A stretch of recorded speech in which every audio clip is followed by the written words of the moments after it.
El sistema renal, en pocas palabras, es el sistema encargado de la producción, almacenamiento y excreción de orina, la cual es un líquido superfiltrado que contiene sustancias que nuestro cuerpo ya no necesita, o en otras palabras, sustancias que hay en exceso y debe eliminar para mantener el equilibrio, como lo son sustancias nitrogenadas. Ejemplares de estos son la urea y la creatinina, ya que si bien es cierto que son sustancias que el cuerpo utiliza, se almacenan en el cuerpo y en cantidades grandes son tóxicas para este. Por ende, la sangre del cuerpo viene a órganos especializados, los riñones, donde se filtra y se eliminan estas sustancias, junto con el exceso de agua en el cuerpo. De igual manera, no solo los elimina, sino también almacena ciertas sustancias cuando hay poca presencia de estas en el cuerpo. Mi nombre es Emanuel Vázquez Leal, del tercero grado grupo A, y te presento el sistema urinario en 10 minutos. Empecemos hablando de las generalidades. Para comenzar, ¿qué órganos lo conforman? Pues en primer lugar, tenemos los riñones. Como bien se sabe, estos son órganos pares que tienen forma de habichuela o frijoles. Se encuentran debajo del diafragma, dentro de la cavidad abdominal, detrás de varios órganos, pues delante de estos se encuentran el hígado, el estómago, el duodeno, el yeyuno, parte del colon, entre otros. Su longitud abarca desde las vértebras D12, que es bajo las costillas o iniciando las costillas, entre la primera y segunda costilla falsa, a L3. Cabe mencionar que uno de los riñones, el izquierdo para ser precisos, se encuentra un poco más arriba que el otro. El riñón se encarga de filtrar la sangre para producir la orina. No obstante, los riñones desempeñan otras labores relacionadas a la producción y regulación de hormonas, que son de vital importancia para el cuerpo. Por eso, cuando estos órganos se ven afectados por algún motivo, siempre hay asociados problemas más serios en otras partes del cuerpo. Pero estas funciones se abordarán más adelante. Por el momento, continuemos. Dentro de estos riñones se hallan los cálices menores y mayores. Los menores son pequeñas ramificaciones que se introducen más en el tejido de los riñones, denominadas nefronas. Existen entre 7 u 11 cálices menores por riñón. Estos se unifican en tractos más grandes denominados cálices mayores. De estos solo hay entre 5 y 6 por riñón. Estos cálices convergen finalmente en una pelvis renal, que es el segmento que sale de los riñones convirtiéndose posteriormente en los uréteres, tanto derecho como izquierdo, que trasladan la orina recogida por los cálices hasta la vejiga, que es el órgano donde se almacena dicha orina. La vejiga posee células que detectan la presión, por ende, cuando se llena, manda una señal al sistema nervioso central, indicando la necesidad de orinar. Esta orina sale del cuerpo mediante la uretra, el cual es un segmento que conecta con el pene y la vulva. Dicho segmento es más corto en las mujeres, por razón por la cual son más susceptibles a tener infecciones urinarias, ya que, al ser más corto, las bacterias llegan a la vejiga con mayor facilidad. En cuanto al hombre, la uretra puede llegar a medir entre 10, 12 hasta 15 centímetros o más, razón por la cual, si bien no están exentos de tener una infección urinaria, sí que son menos propensos a desarrollarla. Además, los hombres, debido a la estructura anatómica y sexual, tienen un órgano extra aunado a la uretra, la próstata, que es como una pequeña bolita al inicio de la misma.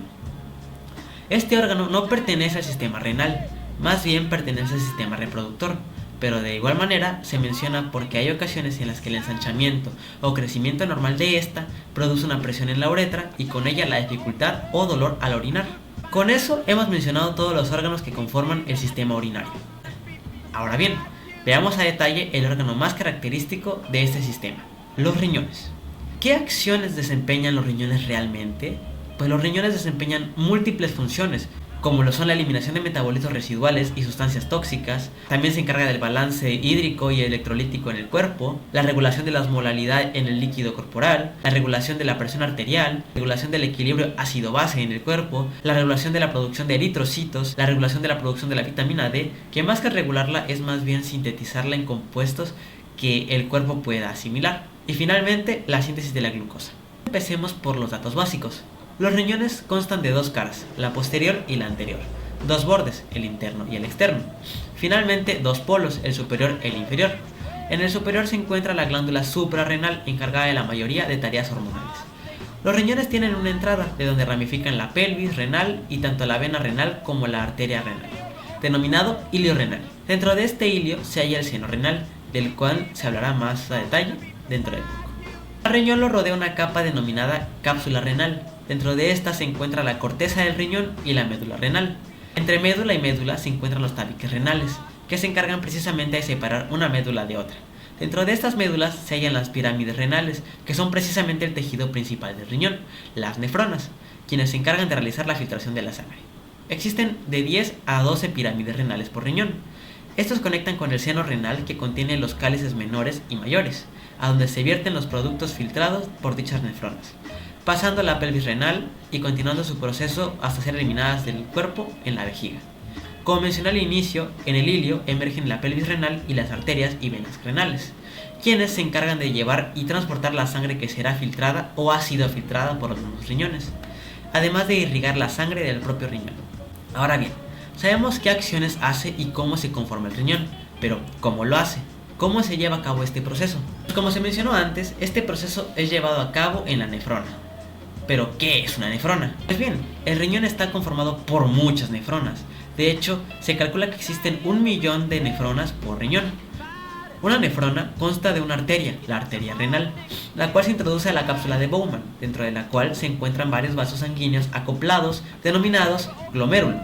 La zona proximal al glomérulo se denomina túbulo contorneado proximal, el cual conecta con el asa de Henle, que conecta con otro túbulo más, denominado túbulo contorneado distal, y finaliza en un tronco denominado túbulo colector, que se conecta a los cálices menores mediante la papila renal. Sabiendo cómo está conformada una nefrona, analicemos cómo ocurre el proceso de filtrado. Pues mediante la arteria se introduce la sangre a la cápsula de Bowman, el glomérulo, en donde se halla una presión mucho mayor a la de la arteria. En la sangre de la arteria se encuentran sustancias como lo son las células sanguíneas, eritrocitos, plaquetas, leucocitos, etc. Sustancias como agua, nutrientes, azúcares, grasas, aminoácidos, vitaminas, finalmente sustancias de desecho como la urea y el ácido úrico. Ahora bien, debido a la atmósfera distinta a la presente en la arteria, el agua, los nutrientes y las sustancias de desecho salen del vaso sanguíneo y pasan al túbulo contorneado proximal, el cual está rodeado de más vasos sanguíneos, quienes buscan absorber las sustancias de importancia, como agua, nutrientes y electrolitos. En el video me faltó mencionarlo, pero en el túbulo contorneado proximal es la parte de la nefrona en la que se realiza la mayor absorción de líquidos, o se hace agua, para pasar posteriormente al asa de Henle, que se encarga de la reabsorción de electrolitos, y ya para terminar, en el túbulo contorneado distal se lleva a cabo la reabsorción de proteínas o vitaminas, y ya en el túbulo colector lo único que queda son los desechos. Sin embargo, este proceso es muy complejo, ya que no tiene una recolección dada. Habrá casos en donde se absorben ciertas sustancias y otras donde no. ¿De qué depende esto?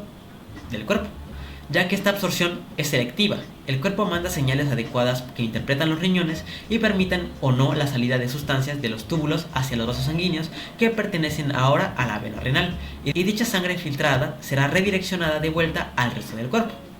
Muy bien. ¿A qué me refiero con que este filtrado es selectivo? Pues imaginemos un caso sencillo. El agua. El agua es vital para los procesos corporales, por lo que el cuerpo va a buscar recuperar toda la que pueda de este filtrado. ¿O no?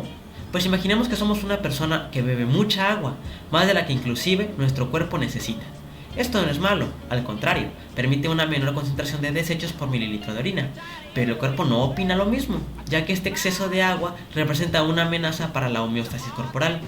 Así que decide no reabsorber esta agua, dejándola pasar directamente a los túbulos colectores y con ello a la vejiga mediante los uréteres, y finalmente desechándola por completo. Pues lo mismo ocurre con cualquier sustancia que tu cuerpo ya no necesite o tenga en exceso, que puede llegar a ser perjudicial para el mismo. Finalmente, tenemos las funciones hormonales. Lamentablemente, estos procesos ocurren más que nada en la glándula suprarrenal, por lo que más que pertenecer a las cualidades del sistema urinario, en realidad pertenecen al sistema endocrino. Sin embargo, mencionaré algunas de las labores hormonales que desempeña el riñón. En primer lugar tenemos la liberación de renina, la cual es de suma importancia en el control de la presión arterial, pues esta produce que los vasos sanguíneos se dilaten o se contraigan aumentando la presión. En segundo lugar tenemos la síntesis de eritropoyetina, la cual tiene un papel crucial en la médula ósea, pues la estimula en casos necesarios para que produzca nuevos glóbulos rojos.